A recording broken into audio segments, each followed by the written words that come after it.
So welcome again in this session of experiments।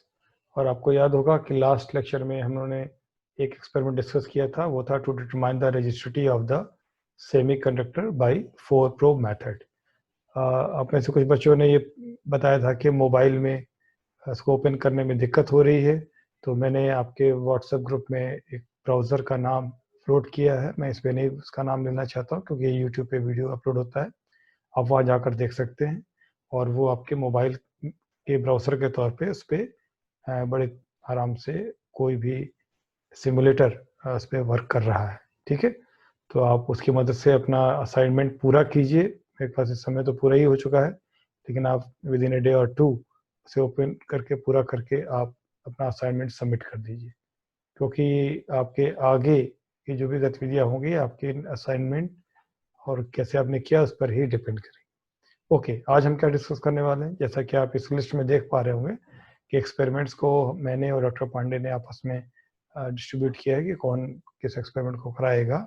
और मैं आपको आज जो एक्सपेरिमेंट कराने वाला हूँ वो ये 7th एक्सपेरिमेंट है। ये to study the common base characteristic of BJT. Diode के एक्सपेरिमेंट में अभी आपको नहीं करा रहा हूँ, थोड़ा रुक के मैं कराऊंगा। उसकी कुछ वजह है, जब मैं आपको एक्सपेरिमेंट कराऊंगा तो मैं आपको बताऊंगा। एक्चुअली मैं थोड़ा सिंपल से कॉम्प्लेक्स एक्सपेरिमेंट की तरफ जाना चाहता हूँ। 4 प्रोब एक्सपेरिमेंट हम लोगों ने बात की थी, एक सिंपल एक्सपेरिमेंट था, और कॉमन बेस और common emitter characteristic of BJT, ये भी बड़े सिंपल एक्सपेरिमेंट्स हैं, तो इनसे शुरुआत करते हैं।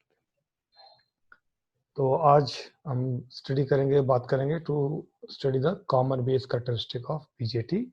और ये इसका एक जो सिमुलेटर या जो एक्सपेरिमेंट का वर्चुअल लैब है उसका ये एड्रेस है, वेब एड्रेस है। मैं इसको आपके चैट बॉक्स में सबकी के लिए शेयर कर रहा हूँ, वहाँ से आप इसको कॉपी कर सकते हैं। मैंने शेयर कर दिया है, आप देख सकते हैं चैट बॉक्स में। सो यहाँ से आप इसको शेयर, मतलब जो मैंने शेयर किया है लिंक, इसके जरिए आप वर्चुअल लैब ओपन कर सकते हैं। ठीक है, अब मैं आपको वो वर्चुअल लैब दिखाना चाहता हूँ।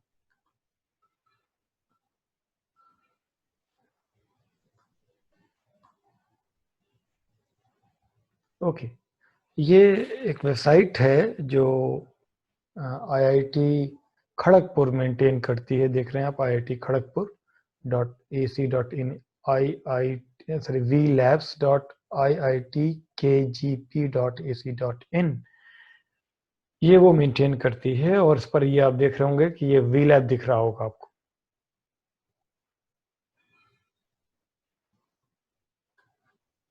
ओके, अब आप देखिए, ये मैंने VLab ओपन किया IIT खड़गपुर का, और बहुत सारे टॉपिक्स पर, computer science, mechanical, electrical, biotech, civil, mining, electronics, chemical, metallurgy. और अब हम जो एक्सपेरिमेंट करने वाले हैं वो इलेक्ट्रॉनिक्स के। हमने इलेक्ट्रॉनिक्स को क्लिक किया, इसने शॉर्ट आउट कर दिए जो इलेक्ट्रॉनिक्स से रिलेटेड एक्सपेरिमेंट है। इनमें से 2 हमारे काम के हैं, solid state devices lab and basic electronics. और पहले हम बात करेंगे बेसिक इलेक्ट्रॉनिक्स की। बेसिक इलेक्ट्रॉनिक्स अगर हम ओपन करें तो ये एक पेज ओपन हो जाता है, जिसको मैंने आपको शेयर भी किया हुआ है। और इस बेसिक इलेक्ट्रॉनिक्स के लिस्ट ऑफ एक्सपेरिमेंट्स में जाएं तो ये करीब 17 एक्सपेरिमेंट्स यहाँ पर दिए हुए हैं, जिनमें से मोस्टली जो आप एक्सपेरिमेंट करेंगे वो इसी लिस्ट से करेंगे। एक जो इसके पहले मैंने आपको एक्सपेरिमेंट 4 प्रोब का कराया था वो यहाँ से नहीं था, वो अमृता के VLab से था। बाकी सभी एक्सपेरिमेंट आपको यहीं से मिलेंगे। अगर कोई चेंज होगा तो पहले बता दिया जाएगा। आप देख पा रहे होंगे VI characteristic of diode, half wave rectification, full wave rectification, Zener diode, voltage regulator, BJT common emitter characteristic, BJT common base characteristic, studies of BJT-C amplifier, RC frequency response, ये सारे एक्सपेरिमेंट यहीं पर दिए हुए हैं। सो ये साइट मैंने share करी है और आप यहाँ से भी ये ले सकते हैं। सो ये जो वर्चुअल लैब की जो साइट है, इसको भी मैं, जहाँ पे सारे एक्सपेरिमेंट एक साथ दिए हुए हैं, इनको भी मैं आपके चैट बॉक्स में शेयर कर देता हूँ, ताकि आप वहाँ से ये एड्रेस नोट कर लें। ओके, तो दोनों ही साइट के मैंने एड्रेस आपको शेयर कर दिया है, अभी आप यहाँ से ले सकते हैं। ठीक है, अब बेसिक इलेक्ट्रॉनिक्स की बात करते हैं, जो कि हमने पहले ही खोल के रखा हुआ है। ये इसकी लिस्ट ऑफ एक्सपेरिमेंट है और ये उसका एक्सपेरिमेंट है बीजेटी कॉमन बेस कैरेक्टरिस्टिक। ठीक है, यहाँ आप देख पा रहे होंगे कि वो theory, procedure, simulation and then experiment पर बेस करता हुआ quiz and references for the further study. मतलब आज के आगे भी अगर आप पढ़ना चाहें तो वो आप कर सकते हैं। सो इस वर्चुअल लैब में जो हमारा ऑब्जेक्ट यहाँ मेंशन है, लिखा है कि at the end of this module the student would be able to explain structure of BJT, operation of BJT and common base characteristic of BJT. So obviously theory का जब आप पोर्शन पढ़ेंगे तो स्ट्रक्चर ऑपरेशन तो आप उसमें आ ही जाएगा, लेकिन जो एक्सपेरिमेंट आप परफॉर्म करेंगे वो कैरेक्टरिस्टिक पर करेंगे। तो आपका जो एक्सपेरिमेंट है वो to study the BJT common base characteristic है। और यहाँ पर आपने पार्ट 1 में पढ़ ही रखा हुआ है कि इनपुट कैरेक्टरिस्टिक और आउटपुट कैरेक्टरिस्टिक की बात हो रही है। इसके अलावा एक और होता है transfer characteristic, current transfer characteristic. वो हम लैब में जब कराते हैं तो कराते हैं। चलिए फिलहाल वर्चुअल लैब के लिए उसे स्किप कर देते हैं, जब आप लैब में आएंगे तो उससे को कराया जाए। ठीक है, अब आज का जो डिस्कशन है वो किस चीज़ पर होगा? आज हम डिस्कशन करेंगे बेसिकली उसके थ्योरेटिकल बैकग्राउंड पे जो अपने पार्ट में पढ़ा है, जिसका हम इस्तेमाल करेंगे। और कल के लेक्चर में हम सिमुलेशन की मदद से आपको इस एक्सपेरिमेंट करने का तरीका बताएंगे। ये जो वेबसाइट है, जो IIT खड़गपुर की वेबसाइट है, ये किसी भी ब्राउज़र पे ऊपर हो रही है। आपके पास पहले से क्रोम है या जो भी है, 4 प्रो जो कि अमृता वी लैब का प्रोडक्ट है, उसको वो सभी ब्राउज़र्स में काम नहीं कर रहा। अगर आप कंप्यूटर या लैपटॉप पे काम कर रहे हैं तो उसे आप मोज़िला फायरफॉक्स पे या इंटरनेट एक्सप्लोरर पे ओपन करिए। और अगर आप मोबाइल पे ओपन कर रहे हैं तो मैंने ब्राउज़र का नेम शेयर किया है आज ही, आप उस पे ओपन करिए। ठीक है, सो अब बाइपोलर जंक्शन ट्रांजिस्टर का क्या मतलब है और इसको कैसे आप इस्तेमाल करते हैं। ट्रांजिस्टर हम बेसिकली कहते हैं, लेकिन जब एक से ज़्यादा ट्रांजिस्टर्स आने लगे, जैसे कि फेट आ गया, मॉसफेट आ गया, तो अब इसका एक स्पेसिफिक नाम होगा बाइपोलर जंक्शन ट्रांजिस्टर। यानी कि इसके अंदर जो करंट का फ्लो होता है वो करंट का फ्लो दो पोलैरिटी के चार्ज कैरियर की वजह से होता है, यानी इलेक्ट्रॉन एंड होल बोथ। ठीक है, इस वजह से इसे हम बीजेटी यानी कि बाइपोलर जंक्शन ट्रांजिस्टर कहते हैं। ठीक है, बेसिक स्ट्रक्चर आपको पता है कि ये 3 सेगमेंट डिवाइस है, जिसमें कि दो तरह के सेमीकंडक्टर इस्तेमाल किए जाते हैं, पी और एन के। अगर आप if p type semiconductor is sandwiched between two n type semiconductor, then it is an npn transistor। इसका सिंबल और इसका ब्लॉक डायग्राम यहाँ पे दिख रहा होगा आपको। and if n type semiconductor is sandwiched between two p type semiconductor, then it is a pnp a pnp kind of transistor। इसका सर्किट सिंबल और ब्लॉक डायग्राम आपको ये नीचे दिखाई पड़ रहा है। ये किसी भी तरह का ट्रांजिस्टर हो, उसका एक पहला सेक्शन जो लेफ्ट मोस्ट होता है उसको हम बोलते हैं एमिटर, से ई से रिप्रेजेंट किया गया हुआ है। और जब सिंबल आप देखिए तो एनपी और पीएनपी में एरो का डायरेक्शन जरूर ध्यान दीजिएगा। और बीच वाला जो सेक्शन हो जाता है जो बहुत ही थिन होता है उसको हम कहते हैं बेस। और जो दाईं तरफ का एन टाइप का दाईं तरफ का सेमीकंडक्टर जो बिल्कुल एमिटर जैसा ही होता है, एनपीएन में एन टाइप का, पीएनपी में पी टाइप का, उसको बोलते हैं कलेक्टर। कलेक्टर की जो थिकनेस होती है वो बेस की तुलना में ही नहीं बल्कि एमिटर की तुलना में भी ज़्यादा होती है। तो जो चार्ज कैरियर होते हैं वो एमिटर से निकलते हैं बेस के थ्रू, बहुत कम रिकॉम्बिनेशन हो सके इसलिए स्थिर बनाया जाता है, और उसके थ्रू कलेक्टर तक पहुंचते हैं एंड देन कंडक्ट कर पाते हैं। ठीक है, सो इसके बारे में काफ़ी डिटेल में यहाँ पर कि एमिटर क्या है, बेस क्या है, कैरेक्टर क्या है, यहाँ सब डिफिनेशन दी हुई है और इसके ऑपरेशंस के बारे में बताया गया है। कि आप जानते हैं कि ट्रांजिस्टर में देयर आर 2 जंक्शंस। यहाँ थोड़ा हर चीज़ ब्रीफ में है, मैं आपको थोड़ा सा इसको समराइज कर रहा हूँ चीज़ों को, कि ट्रांजिस्टर में देयर आर 2 जंक्शंस। एक जंक्शन होता है एमिटर और बेस के बीच में, जैसा अभी हमने ब्लॉक डायग्राम में देखा, उसको कहते हैं बीई जंक्शन। और एक जंक्शन होता है कलेक्टर और बेस के बीच में, जिसे हम कहते हैं बीसी जंक्शन। ठीक है, सो बीजेटी के ऑपरेशन इसको यूज करने के लिए उसे हम 4 रीजन्स में ऑपरेट करते हैं।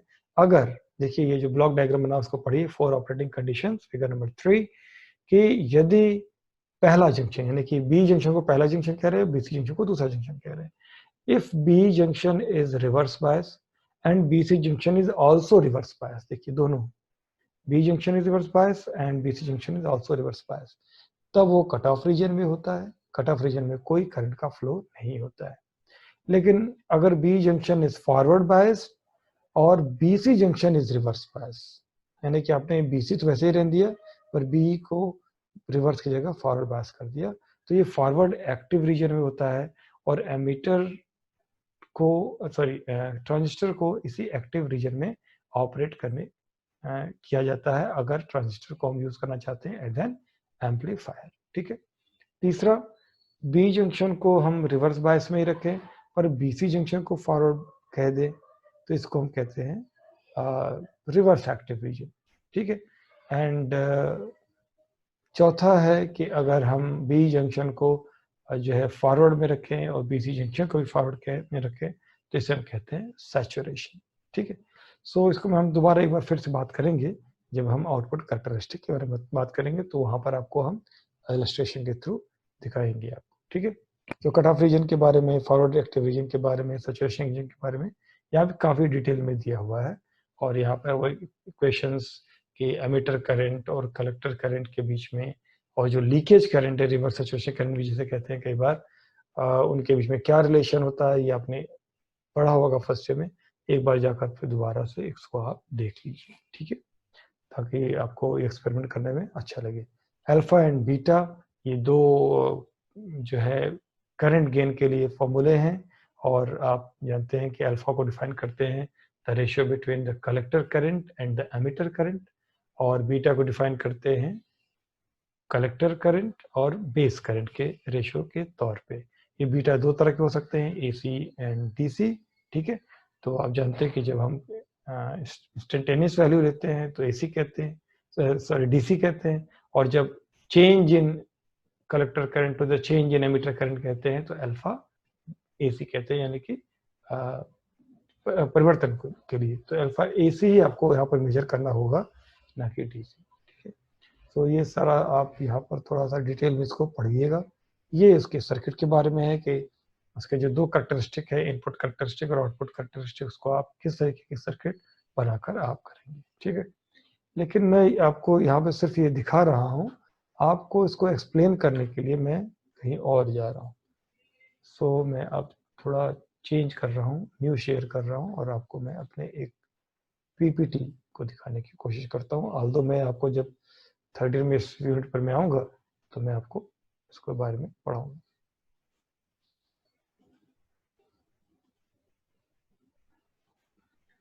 ओके, अब आप देख पा रहे होंगे कि मैं आपको एक पावर पॉइंट प्रेजेंटेशन दिखा रहा हूँ। अब मैं उस वर्चुअल लैब की साइट से हटकर पावर पॉइंट प्रेजेंटेशन की साइट पर दिख रहा हूँ। यदि किसी समय भी आपको कोई दिक्कत हो तो आप चैट बॉक्स में लिख सकते हैं। जैसा कि हम जानते हैं कि ट्रांजिस्टर जो है वो 3 टर्मिनल डिवाइस होता है। ठीक है, और इनपुट के लिए और आउटपुट, यानी कि अगर से 2 पोर्ट सिस्टम बनाने के लिए, input port and output port बनाने के लिए आपको 4 टर्मिनल की जरूरत होती है। तो हैं आपके पास 3 टर्मिनल, चाहिए आपको 4 terminal, 2 terminal for input, 2 terminal for output. तो आप क्या करेंगे कि एक टर्मिनल को आप कॉमन कर देते हैं। तो किसको कॉमन किया, इसके आधार पर हम 3 कॉन्फ़िगरेशन को जानते हैं। सबसे पहला कॉमन बेस, जिसको हम आज डिस्कस कर रहे हैं। नाम से ही जाहिर है कि इसमें हम बेस को कॉमन करते हैं। देन कॉमन एमीटर, जिसमें एमीटर को कॉमन करते हैं, एंड देन कॉमन कलेक्टर, जिसमें हम कलेक्टर को कॉमन करते हैं। एम्पलीफायर के लिए सबसे ज्यादा यूजफुल है कॉमन एमीटर, लेकिन हम कॉमन बेस को भी यूजफुल मानते हैं डिफरेंट पर्पजेस के लिए। कॉमन कलेक्टर उतना यूजफुल नहीं है, इसलिए इसकी स्टडी नहीं की जाती, आपको एक परिचय दिया जाता है। सो जैसा कि हमने अभी डिस्कस किया,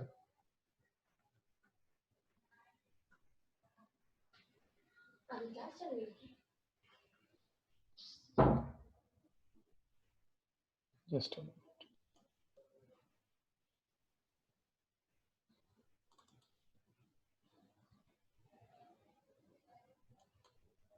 मैं जरा स्लाइड शो को जो है इनलार्ज कर दूं ताकि आपको देखने में आसानी हो जाए। ओके, सो इस फिगर से आप ज़्यादा स्पष्टता समझ पाएंगे कि हमें 2 पोर्ट मॉडल चाहिए, 2 इनपुट 2 आउटपुट। बेस को कॉमन कर दिया तो देखिए एमीटर और बेस मिलकर इनपुट हो गए और कलेक्टर और बेस मिलकर आउटपुट हो गए। अगर एमीटर को कॉमन कर दिया तो बेस और एमीटर मिलकर इनपुट हो गए और कलेक्टर और एमीटर मिलकर आउटपुट हो गए। कॉमन कलेक्टर में ऑब्वियसली कलेक्टर और एमिटर मिलकर आउटपुट होते हैं और कलेक्टर और बेस मिलकर इनपुट बनते हैं, लेकिन इसका हम इस्तेमाल नहीं करेंगे। सो आज का डिस्कशन कॉमन बेस पर आधारित रहेगा। तो कॉमन बेस में करंट के लिए जो एक्सप्रेशन लिखते हैं वो आप जानते हैं, I equal to IB plus IC, यानी एमिटर करंट जो है बेस करंट और कलेक्टर करंट के सम के बराबर होता है। और IC क्या होता है? IC के दो कंपोनेंट होते हैं, मेजॉरिटी चार्ज कैरियर की वजह से करंट और माइनॉरिटी चार्ज कैरियर की वजह से करंट। जो माइनॉरिटी चार्ज कैरियर की वजह से करंट होता है उसको हम ICO कहते हैं, ठीक है, या लीकेज करंट कहते हैं या रिवर्स सैचुरेशन करंट कहते हैं, ठीक है। ओके, सो अब बात करते हैं कॉमन बेस कॉन्फ़िगरेशन की सर्किट कैसे जोड़ते हैं। अब लैब में भी जाएंगे तो ये सर्किट आपको ड्रॉ करनी होगी, तो जब भी आप अपना रिकॉर्ड लिखेंगे तो अब ये सर्किट आप बनाएंगे। ये प्रेजेंटेशन मेरे वेबसाइट पे पड़ा हुआ है, वहां से भी आप देख सकते हैं और स्टडी कर सकते हैं। क्योंकि ज़्यादा डिटेल में है इसलिए मैं इसको आपको यहाँ से बता रहा हूँ, ठीक है। आप देख रहे होंगे कि एक कॉमन बेस का एक सर्किट है जिसमें कि हमने एक ट्रांजिस्टर ले रखा हुआ है, PNP ट्रांजिस्टर, ठीक, और बेस कॉमन है और बेस और एमीटर के बीच में ये सारी चीजें जुड़ी हुई हैं। एक मिली एमीटर है, एक वोल्ट मीटर है, एक रियोस्टेट 3 टर्मिनल रियोस्टेट दिख रहा होगा आपको, और एक ये पावर सप्लाई है। इसी तरीके से आउटपुट में यानी कि कलेक्टर और बेस के बीच में भी इधर एक मिली एमीटर है, वोल्ट मीटर है, एक रियोस्टेट है और एक बैटरी की सप्लाई है। ये सर्किट आपने पार्ट 1 में पढ़ा होगा, देखा होगा किस तरीके से पोलैरिटी के आधार पे कि ये PNP है कि NPN है, हम अमीटर के पॉजिटिव और नेगेटिव को डिसाइड करते हैं या वोल्टमीटर के पॉजिटिव नेगेटिव को डिसाइड करते हैं depending upon the battery connected, क्योंकि हम इसे एक्टिव रीजन में ऑपरेट करना चाहते हैं और एक्टिव रीजन में बेस और एमीटर हमारा फॉरवर्ड बायस होना चाहिए और कलेक्टर और बेस हमारा रिवर्स बायस होना चाहिए। तो अगर हम बेस और एमीटर को फॉरवर्ड बायस करना चाहें और एमीटर P टाइप का हो और बेस N टाइप का हो, तो स्वाभाविक बात है कि हम एमीटर को पॉजिटिव टर्मिनल ऑफ बैटरी से और बेस को नेगेटिव टर्मिनल ऑफ बैटरी से जोड़ेंगे, तभी ये रीजन हमारा फॉरवर्ड बायस होगा। लेकिन अगर हम कलेक्टर और बेस रीजन को रिवर्स बायस करना चाहें, यहाँ कलेक्टर P टाइप का है, बेस N टाइप का है, तो हमें उल्टा करना पड़ेगा, यानी कि P को यानी कि P टाइप के कलेक्टर को हम नेगेटिव टर्मिनल ऑफ बैटरी से जोड़ेंगे और बेस जो कि N टाइप का है उसको पॉजिटिव टर्मिनल ऑफ बैटरी से जोड़ेंगे। कैसा क्यों कर रहे हैं, उलट क्यों रहे हैं? क्योंकि हम कलेक्टर बेस जंक्शन को रिवर्स बायस करना चाहते हैं। तो इस बैटरी से अगर हम सीधे जोड़ देते तो पूरा का पूरा पोटेंशियल जो VE है वो अप्लाई हो जाता, पूरा का पूरा पोटेंशियल VCC अप्लाई हो जाता है। हम क्या चाहते हैं कि वोल्टेज के वैल्यू को हम अपने इच्छा के अनुसार घटा या बढ़ा सकें। तो उसके लिए क्या करते हैं, एक पोटेंशियल डिवाइडर फॉर्मेट में रियोस्टेट को जोड़ते हैं। पूरे रियोस्टेट के जो नीचे के 2 टर्मिनल होते हैं, रियोस्टेट आपने देखा होगा सेकेंड ईयर में, आप जब एक्सपेरिमेंट किया होगा गैलोमीटर से मीटर या गैलोमीटर से वोल्ट मीटर, तो वहाँ रियोस्टेट का इस्तेमाल होता है। तो रियोस्टेट में 2 नीचे टर्मिनल होते हैं, एक ऊपर होता है टर्मिनल। तो जो नीचे के 2 टर्मिनल हैं उसके एक सिरे को पॉजिटिव टर्मिनल ऑफ बैटरी से, दूसरे सिरे को नेगेटिव टर्मिनल ऑफ बैटरी से। ऐसा ही दाईं तरफ भी, ऐसा बाईं तरफ भी। और जो ऊपर वाला टर्मिनल होता है रियोस्टेट को, उसको एक रेजिस्टेंस के थ्रू, कई बार रेजिस्टेंस लगाते हैं कई बार नहीं लगाते हैं, ये प्रोटेक्शन के लिए रेजिस्टेंस लगाया जाता है, आप चाहें तो इसको स्किप भी कर सकते हैं, के थ्रू एक मिली एमीटर से जोड़ते हैं, ठीक है, जिसका पॉजिटिव टर्मिनल से जोड़ना चाहिए क्योंकि पॉजिटिव बैटरी इस तरफ है, negative terminal is connected to the emitter of the transistor, ठीक है। क्योंकि ऊपर पॉजिटिव है नीचे नेगेटिव है, इनपुट पोर्ट की बात कर रहा हूं, तो वोल्ट मीटर को उसी के सेंस में लगाना पड़ेगा, तभी ये वोल्टेज को मेजर कर पाएगा। और ये जो वोल्टेज मेजर करेगा उसको क्या कहेंगे, VEB। और जो करंट का फ्लो होगा मिलीमीटर से उसको क्या कहेंगे, IE, यानी कि एमीटर करंट, ठीक है। सो यहाँ पे हमने वोल्ट मीटर लगाया VEB नापने के लिए और एक मिली एमीटर लगाया IE को मेजर करने के लिए। अब जरा आउटपुट वाले पोर्शन में आ जाते हैं। यहाँ रिवर्स बायस है, इसलिए वोल्ट मीटर को उसके अकॉर्डिंग लगाया। देखिए नेगेटिव ऊपर पॉजिटिव नीचे, क्योंकि यहाँ पे बैटरी का नेगेटिव ऊपर है पॉजिटिव नीचे है, तो जो सेंस बैटरी का होगा वही वोल्ट मीटर का होगा। वोल्ट मीटर क्या नापेगा, कलेक्टर और बेस के बीच का वोल्टेज VCB मेजर करेगा। और यहाँ पे जो अमीटर लगा है, यहाँ भी ध्यान दीजिए, चूंकि नेगेटिव टर्मिनल इधर से है इसलिए रियोस्टेट का जो ऊपरी सिरा है वो नेगेटिव से जोड़ा है। इनपुट में देखिए पॉजिटिव से जोड़ा है क्योंकि पॉजिटिव टर्मिनल ऊपर है, और आउटपुट में नेगेटिव से जोड़ा है क्योंकि आउटपुट में बैटरी का नेगेटिव टर्मिनल ऊपर है। ये ध्यान देना बहुत जरूरी है, वरना आपका हम जो मीटर्स हैं, वोल्ट मीटर हो या मीटर हो, वो आपको वैल्यूज नहीं देंगे। पोलैरिटी का ध्यान बहुत जरूरी है देना, इसलिए आपको मैं जो सिमुलेशन में दिखा रहा था वहाँ ये सब डिटेल नहीं था, इसलिए मैं आपको यहाँ पर लेकर आया कि आप यहाँ पर इसको देखकर समझें। सो ये हो गया कनेक्शन, इस तरीके से आप कनेक्शन कर लेंगे। और ये जो मिलीमीटर होगा ये क्या नापेगा? IC। ठीक, अब आपका कॉमन बेस में क्या काम है?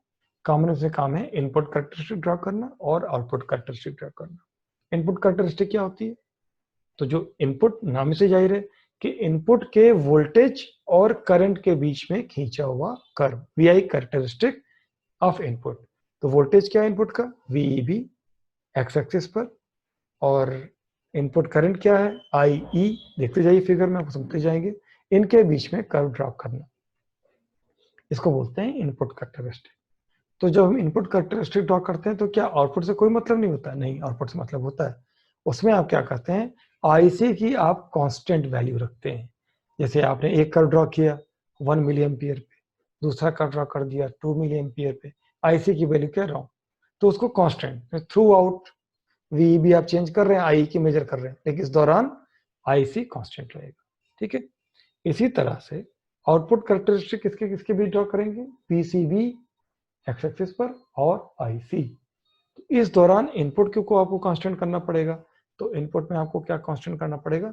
आपको करंट को कांस्टेंट रखना पड़ेगा, IE को कांस्टेंट रखना पड़ेगा।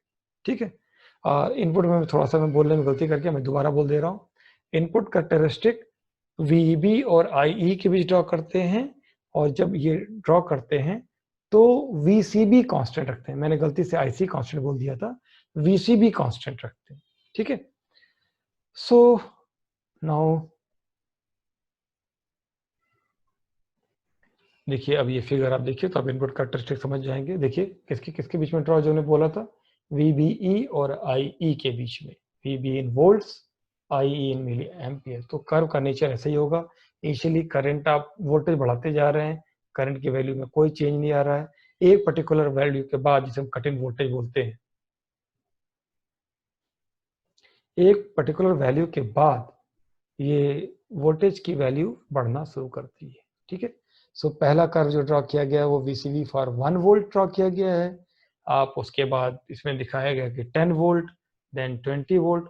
आपके सिमुलेटर में इतना हायर रेंज तक जाने की संभावना नहीं है, लेकिन आप कोई भी 3 अलग अलग वैल्यू, जैसे आपने मान लिया 1 वोल्ट ले लिया, एक 3 वोल्ट ले लिया, एक 5 वोल्ट ले लिया, इफ आई रिमेम्बर करेक्टली, अभी चेक कर लेते हैं, 6 वोल्ट मैक्सिमम उसमें आप जा सकते हैं। तो आपने 1, 3, 5 3 वोल्ट पे कर लिया, या कुछ लोगों ने 2, 4, 6 पे कर लिया। इस तरीके से VCB के 3 अलग अलग वैल्यूज पर आपको कर्व ड्रॉ करना है। 3 डिफरेंट वैल्यूज ऑफ VCB पर 3 कर्व्स फॉर इनपुट कैरेक्टरिस्टिक। और आप इनपुट कैरेक्टरिस्टिक देखेंगे तो आपको याद आएगा पी इंजेक्शन डायोड का फॉरवर्ड कैरेक्टरिस्टिक बिल्कुल वैसा ही है, क्योंकि हम एक तरीके से फॉरवर्ड कैरेक्टरिस्टिक ही ड्रॉ कर रहे हैं, क्योंकि PNP ट्रांजिस्टर का P और N एक तरह से डायोड ही है। वैसे भी ट्रांजिस्टर को कहा जाता है कि transistor is back to back two diode, P N junction diode. ठीक है, अब जरा आउटपुट कैरेक्टरिस्टिक की बात करते हैं। आउटपुट कैरेक्टरिस्टिक में आप देख रहे होंगे कि VCB और IC के बीच में कर्व ड्रॉ है। ठीक है, सो यहाँ पर गौर कीजिएगा, जीरो जो है बीच में है, यहाँ पर एकदम किनारे नहीं है जीरो, जीरो यहाँ पर है ना। और जीरो के इधर वोल्टेज की वैल्यू बढ़ रही है 10, 20, 40। आपके सिमुलेशन में इतने हाई वोल्टेज जाने की संभावना नहीं है, आप जहाँ तक जाएगा वहीं तक करिएगा। जीरो के इधर नेगेटिव वैल्यूज है, नेगेटिव में आपको कर्व नहीं ड्रॉ करना है, आपको केवल पॉजिटिव सेक्शन ड्रॉ करना है। तो आपको लगभग for the different values of IE, है ना, I इक्वल टू 0, तो ड्रॉ करने का मतलब नहीं है जीरो पे ना ड्रॉ कीजिएगा। आप 1 milliampere, 2 milliampere, 3 milliampere, 4 milliampere इस तरीके से है। सो आप उसमें से भी कोई 3 या 4 या 5, जैसा आपका, 3 से कम तो मत सेलेक्ट करिएगा वैल्यूज के लिए। आप फॉर वैल्यू ऑफ IE, है ना, IE के 3 डिफरेंट 3 to 5 और 6 वैल्यूज के लिए कर्व ड्रॉ कीजिएगा। तो आपको parallel to the X axis curve नजर आएगा। ठीक है, इसमें तो खैर कट ऑफ रीजन में दिखाया गया है, यानी कि जब IE के वैल्यू के नीचे, I equal to 0 milliampere के वैल्यू के नीचे का जो रीजन है वो कट ऑफ कहते हैं। और VCB इक्वल टू 0 से कम यानी निगेटिव वैल्यू, ये बाईं तरफ वाला जो ग्रे शेड के अंदर रीजन दिख रहा है ना, नीचे वाला जो ग्रे शेड रीजन है वो क्या है, कट ऑफ रीजन है। जो लेफ्ट साइड वाला ग्रे शेडेड रीजन वो क्या है, सैचुरेशन रीजन है। और ये जो पॉजिटिव वैल्यू है, यानी when IEC is positive as well as VCB is positive, वो जो पॉजिटिव वैल्यूज हैं वो एक्टिव रीजन कहलाता है। और जहां से कर्व देखिए टर्न कर रहा है, ऊपर की ओर जाने की कोशिश कर रहा है, उसको बोलते हैं ब्रेकडाउन रीजन। तो ब्रेकडाउन रीजन वगैरह आपको नहीं करना है, इतना ही आपको फिलहाल एक्सपेरिमेंट में करना है। ओके, तो एक्टिव रीजन और सैचुरेशन, ये कट ऑफ रीजन मैं आपको सब बता चुका हूं। और आउटपुट कैरेक्टरिस्टिक के साथ मैंने बताया कि वहाँ पे आप रेजिस्टेंस निकाल सकते हैं। डायनेमिक इनपुट रेजिस्टेंस RI जब आप कर लीजिएगा एक्सपेरिमेंट और कर्व वगैरह ड्रा हो जाएगा, तो आपको ये दो चीजें निकालनी होंगी कर्व को देखकर। स्लोप जैसा जिसे कहते हैं ना, स्लोप, भाई आप वोल्टेज और करंट के बीच में कर्व है और आपको स्लोप निकालना है। तो अगर आपने स्लोप निकाला और उसका रिवर्स कर दिया, क्योंकि I एक्चुअली Y एक्सिस पर है और V X एक्सिस पे है, तो आप स्लोप निकालेंगे तो क्या आएगा, वो आएगा delta IE upon delta VB आ जाएगा। तो उसको उलट लीजिएगा, रिवर्स कर लीजिएगा, इन्वर्ट कर लीजिएगा, तो क्या आ जाएगा, RI आ जाएगा। इनपुट रेजिस्टेंस उसको कहेंगे। ये इनपुट कैरेक्टरिस्टिक से आएगा। फॉर्मूला ध्यान रखिए, for constant value of PCB। ठीक है, इनपुट रेजिस्टेंस आप यहाँ से निकाल सकते हैं और आउटपुट रेजिस्टेंस, आउटपुट कैरेक्टरिस्टिक निकाल सकते हैं। बिल्कुल वैसे ही वहां भी आप स्लोप निकालिए और उसको इन्वर्ट कर दीजिए। ठीक है, for constant value of IE। आपने मान लीजिए 3 अलग अलग कांस्टेंट वैल्यू ऑफ I के लिए किया, उनके लिए आप आउटपुट रेजिस्टेंस निकालिए। तो आपको इनपुट और आउटपुट रेजिस्टेंस निकालने हैं। ये हिस्सा फिलहाल मैं छोड़ रहा हूं, लेकिन जब आप लैब में एक्सपेरिमेंट करेंगे तो आपको करंट गेन भी निकालना होगा। अल्फा DC, बेसिक मैंने बताया कि आपको अल्फा DC नहीं निकालना, आपको निकालना है alpha AC, delta IC upon delta IE। वैसे आउटपुट कैरेक्टरिस्टिक से भी अल्फा निकाला जा सकता है। मैं आपके लिए एक हिंट मैंने छोड़ दिया कि निकाला जा सकता है। आप अपना थोड़ा सा दिमाग चलाइए कि कैसे निकाला जा सकता है। ठीक है, और हम इसको कल डिस्कस करेंगे कि कैसे निकाला जा सकता है। आपके लिए ये एक तरीके से असाइनमेंट के तौर पे है। कॉमन एमिटर में आज डिस्कस नहीं कर रहा हूँ। So that's all for the discussion on the theory of the common base configuration. ठीक है, और अब मैं आपको थोड़ा कुछ और चीज़ें शेयर करूँगा। ये तो थ्योरी के बारे में था। ओके, मैं वापस सिमुलेटर पे वापस आ रहा हूँ। सो लगभग जितनी थ्योरी यहाँ देखिए दी हुई थी वो सब कुछ डिस्कस कर दी गई है। ऑल्दो यहाँ फिगर बहुत अच्छी नहीं बनी थी, तो मैंने अपने फिगर का सहारा लिया, सर्किट डायग्राम वगैरह। ठीक है, आप यहाँ से भी पढ़िए, वहाँ से भी पढ़िए, जहाँ जहाँ से मिल जाए वहाँ से पढ़िए। ये भी बहुत अच्छे लोगों ने इसको लिखा है। अब यहाँ की जो इनपुट कैरेक्टरिस्टिक सर्किट है वो उतना समझ में आने लायक नहीं है, क्योंकि इसके अंदर अमीटर वगैरह नहीं शो किया गया था। अब देख रहे हैं अमीटर नहीं है, इसलिए मैंने यहाँ की बजाय वहाँ से पढ़ाना ज़्यादा ठीक समझा। Now the next thing is procedure.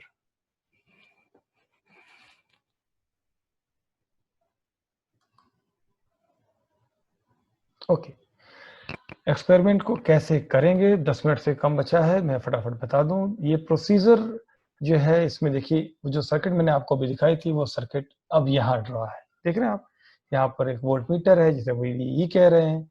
यहाँ पे एक अमीटर है जिसे हम एमीटर करंट मेजर कर सकते हैं। ये बीच में एक ट्रांजिस्टर है। बस यहाँ पे थोड़ा फर्क ये है कि ये PNP नहीं है, ये है, हाँ, ये NPN ट्रांजिस्टर है, तो ये थोड़ा ध्यान रखिएगा। ठीक है, और यहाँ पर एक यहाँ भी आउटपुट में भी एक वोल्ट मीटर लगा हुआ है जिसे हम VCB कह रहे हैं। अभी आपको मैंने फिगर दिखाई थी, उसकी जगह पे वहाँ सिंबल बना था, यहाँ पे उन्होंने मीटर रख दिया है। और यहाँ पर कलेक्टर को नापने के लिए भी एक मीटर है जिसे कहते हैं IC। ठीक है, तो अब आपको एक्सपेरिमेंट में क्या करना है, इनपुट में आपको IC की कुछ फिक्स वैल्यू लेनी है। देखिए IC की वैल्यू क्या क्या रख सकते, सॉरी फिर मैं गलत बोला, VCB की फिक्स वैल्यू रखनी है। VCB की वैल्यू मिनिमम 0 से लेकर 4 तक हो सकती है। ठीक है, सो आप चाहे तो 1 वोल्ट रख लीजिए, 2 वोल्ट रख लीजिए, 3 वोल्ट रख लीजिए, 3 कर्व आपको ड्रा करने हैं।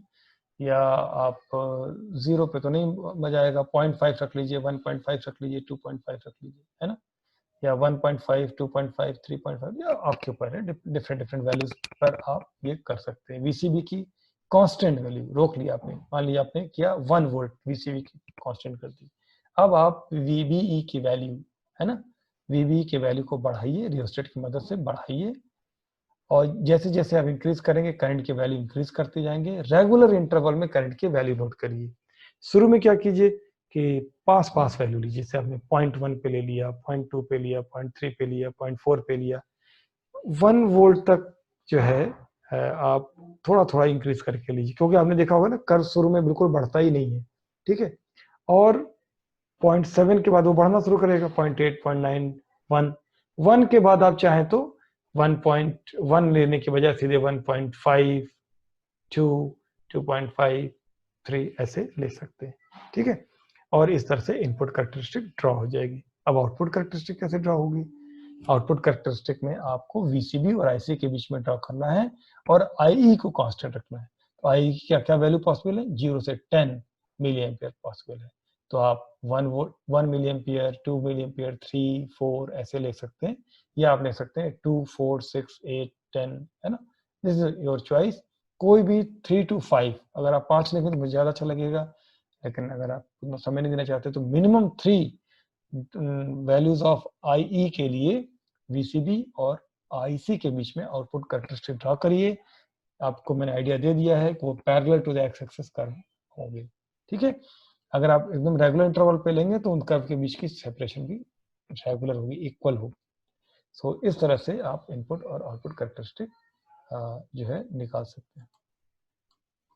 ओके, अब मैं देख रहा हूँ कि 6 मिनट जैसा बचा हुआ है, सो मैं आपको फाइनली एक बार सिमुलेटर के दर्शन करा देता हूँ। ये आउटपुट कैरेक्टरिस्टिक के लिए यहाँ पे देखिए पूरा मेंशन है।